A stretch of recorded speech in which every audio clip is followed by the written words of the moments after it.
Good morning. तो हमने जो स्टार्ट किया था क्लास 9th की मैथमेटिक्स हमने स्टार्ट किया था, तो आज चैप्टर 2 हम स्टार्ट करेंगे। चैप्टर 1 ऑलरेडी हमने कवर किया है। तो चैप्टर 2 का जो नाम है वो पॉलिनोमियल्स।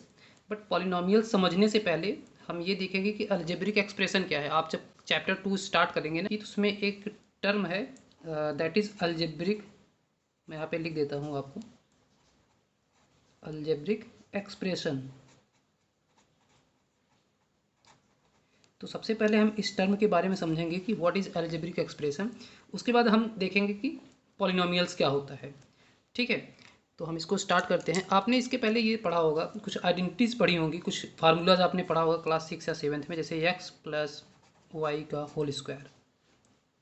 ठीक है, क्या होता है x square plus 2xy plus y square. एक आपने और फार्मूला पढ़ा होगा एक्स माइनस वाई का whole square, that is x square minus 2xy plus y square. ये सब क्या है, ये सब हमारे हैं अलजेब्रिक एक्सप्रेशन। फाइन। बट हम वहाँ पे क्लास 6 7th में ये सारी चीज़ें नहीं पढ़ते हैं, हम सीधे फार्मूला पढ़ते हैं, फार्मूला के बेसिस पे हम क्वेश्चंस को सॉल्व करते हैं। बट ये एग्जैक्टली हमारा अलजेब्रिक एक्सप्रेशन है। एंड यहाँ पे दो वेरिएबल हैं, टू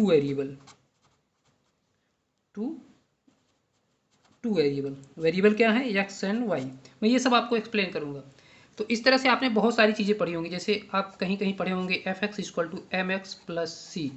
क्या है ये, स्ट्रेट लाइन है, स्ट्रेट लाइन है, स्ट्रेट लाइन। फाइन। ऐसे आपने और भी एक्सप्रेशन पढ़े होंगे, जैसे f of x equal to x square plus 2x plus 1 है। ये सारे के सारे हम जो एक्सप्रेशन पढ़ रखे हैं, these these are the algebraic expression. Fine. तो इस तरह से हम ढेर सारे एक्सप्रेशन को ऑलरेडी पढ़ा है। अब देखिए, अगर हम इन सबको एक स्टैंडर्ड फॉर्मेट की बात करें, तो एक स्टैंडर्ड जो फॉर्मेट होता है, f of x equal to a n x to the power n plus a n minus one x to the power n minus one, right, plus a n minus two x to the power n minus two and so on a one x to the power one plus a naught. ये हमारा क्या है, ये हमारा है standard format. This is the standard format of algebraic expression. हम यहाँ पे लिख देते हैं एल्जेब्रिक एक्सप्रेशन। ठीक है, अब इसमें हम कुछ ऑब्जर्व करेंगे। देखिए, इसके पहले भी हमने एल्जेब्रिक एक्सप्रेशन पढ़ा है, जैसे हमने इस शीट में देखिए, मैंने आपको बताया ना, ये सारे एल्जेब्रिक एक्सप्रेशन है। जैसे ये भी एल्जेब्रिक एक्सप्रेशन है, this one this one this one. But अगर हम स्टैंडर्ड की बात करें तो this is the standard format of algebraic expression. इसमें आप कुछ चीज़ें को नोट करिए, जैसे ए एन क्या है, ये कोफिशियंट, इसको हम बोलते हैं coefficient. Fine. A n minus, ये भी coefficient, a n minus two, this is also a coefficient, ये भी हमारा क्या है, कोफिशियंट। इसको बोलते हैं कांस्टेंट टर्म। ठीक है, और ये हमारे क्या हो गए, कोफिशियंट। अब देखिए ये क्या है, एन हमारा क्या है, exponent, expo exponent. Fine.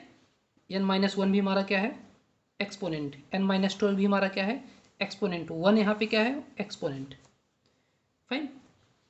What is the x, देखिए दिस इज द वेरिएबल।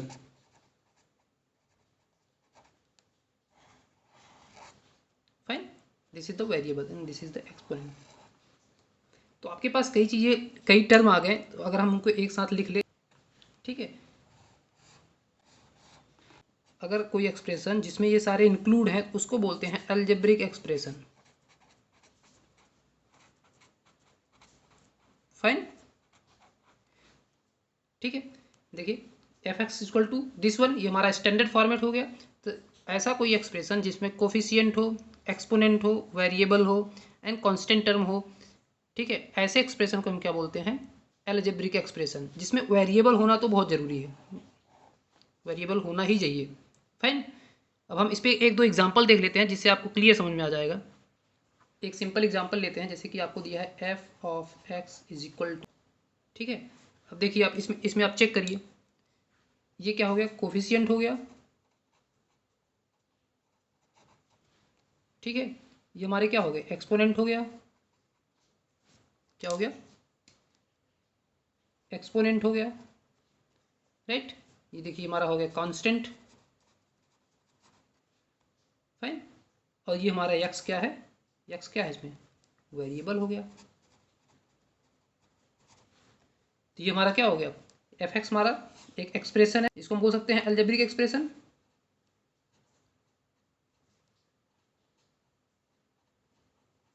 ठीक, क्योंकि हमारा ये स्टैंडर्ड फॉर्मेट से मिल रहा है और सभी कुछ ये फॉलो कर रहा है, सिंपल। एक दूसरा एग्जांपल लेते हैं, this one the first example. Second example हम देखें, f of x is equal to 2x to the power 3/2 plus x power 1/2 plus 2। आप इसको देखिए, अगर हम इसमें चेक करें, देखिए कोफिशिएंट है ये हमारा कोफिशिएंट, यहाँ पे 1 हमारा कोफिशिएंट है, ये हमारा कांस्टेंट है। अब मैं सब कुछ लिख नहीं रहा हूँ क्योंकि हमने ऑलरेडी 2-3 बार एक्सप्लेन कर दिया है, तो आप डायरेक्ट देखिए, वेरिएबल हमारा x है, एक्सपोनेंट क्या है 3/2 एंड हियर 1/2।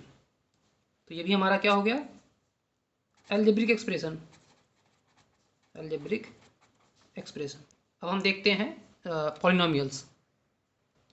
अभी हमने इसके पहले क्या देखा, हमने देखा कि एक्सप्रेशन, फाइन। तो इस जो हमने एक्सप्रेशन देख रखा था वह कुछ इस तरह से था, f x is equal to a n x to the power n plus a n minus one x to the power n minus one dot dot dot a one x to the power one plus a naught, right. ये हमारा क्या algebraic expression था। But उसमें हमने एक चीज़ देखा था कि एन की वैल्यू हमारी कुछ भी हो रही थी, लाइक 2/3 1/2 लाइक दैट। बट यहाँ पॉलिनोमियल्स में एक्सपोनेंट को हमें रिस्ट्रिक्ट करना है, इसका मतलब कि एक्सपोनेंट में हमारे कुछ कंडीशंस होंगे, अगर वह कंडीशन फॉलो करता है तो वह पॉलिनोमियल होगा, अगर कंडीशन फॉलो नहीं करता है तो वह पॉलिनोमियल नहीं होगा, वह सिर्फ एक्सप्रेशन होगा। तो हम इसको अगर लिखें कि कोई भी अलजेब्रिक एक्सप्रेशन, ये हमारा क्या है, ये हमारा अलजेब्रिक एक्सप्रेशन है,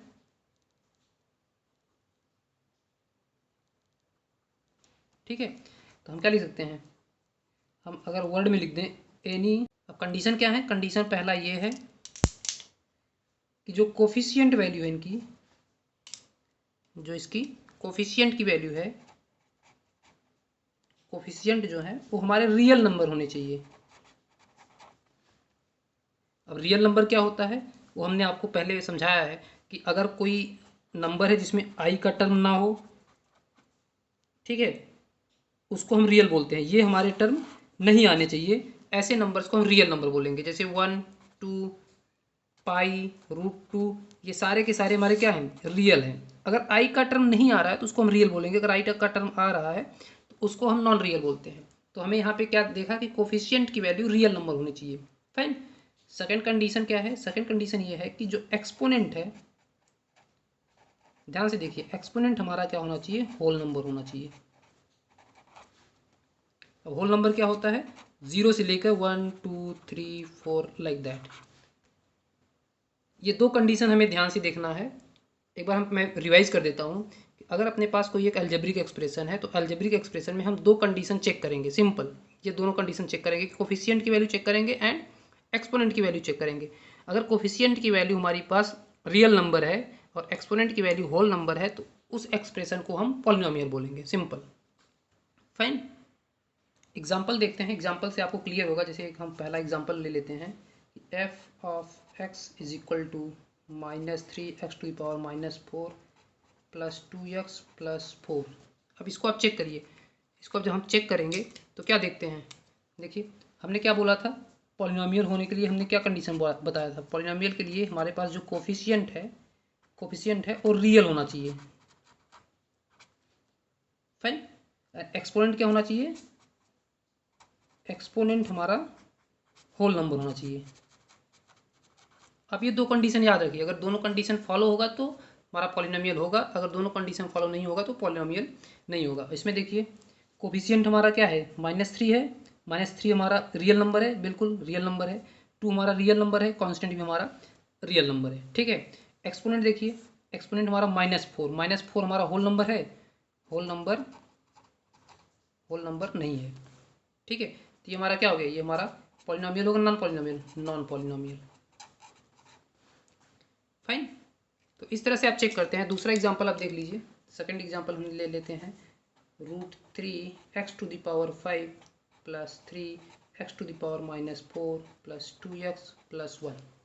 इसमें देखिए आप बस कोफिशिएंट देखिए, कोफिशिएंट हमारा रियल है, ये भी रियल है, ये भी रियल है, कांस्टेंट भी हमारा रियल है। एक्सपोनेंट देखिए ये हमारा होल नंबर है, बट ये हमारा होल नंबर नहीं है, ये हमारा होल नंबर नहीं है, इसलिए क्या हो गया, एक्सप्रेशन क्या हो गया, नॉन पॉलिनोमियल। ठीक है, हम थर्ड एग्जांपल देख लेते हैं। एक एग्जांपल थर्ड देख लिए। f(x) इज इक्वल टू, ये सारे f(x) इक्वल टू है 3/4 x⁻, में कुछ भी ले लीजिए आप, 3x² ले लीजिए plus 6x plus 1 like that. इसमें देखिए सबसे पहले आप क्या चेक करें, कोफिशिएंट चेक करिए। कोफिशिएंट हमारा क्या है, ये हमारा रियल नंबर है, कोफिशिएंट 3 भी रियल नंबर है, 6 भी रियल नंबर है, 1 भी हमारा रियल नंबर है। एक्सपोनेंट देखिए ये हमारा होल नंबर है, 2 भी हमारा होल नंबर है, यहाँ x⁻1 मानते हैं, 1 का होल नंबर है। ठीक है, इसका मतलब ये हमारा क्या हो गया, ये हमारा हो गया पॉलिनोमियल, क्योंकि ये दोनों कंडीशन को सेटिस्फाइड करता है। ठीक है, इस तरह से आपने देखा कि पॉलिनोमियल्स होते क्या हैं। अब नेक्स्ट लेक्चर में हम देखेंगे कि उसके आगे की चीज़ें और उसका कुछ इम्प्लीमेंटेशन और कुछ हम क्वेश्चंस अलग से देखेंगे। ठीक है, थैंक यू।